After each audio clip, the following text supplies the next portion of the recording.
طبق این مقاله قدرت اراده ما عین یه عضلعمل میکنه، یعنی در استفاده به کوب خسته میشه ولی قدرتش قابل افزایشه. مثلا یه دانشجویی که اراده میکنه در طول یک روز به کوب مطالعه کنه، در مقابل وسوسه چک کردن فضای مجازی نمیتونه مقابله کنه. چرا؟ چون ارادش خسته شده. اما اگه چندین روز تمرین کنه ارادش قوی تر میشه.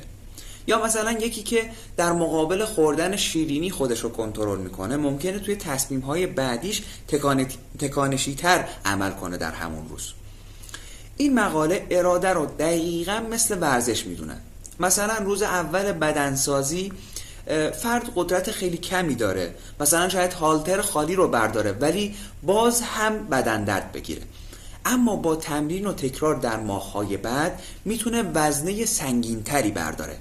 اراده هم دقیقاً عین همین بدنسازی هستش.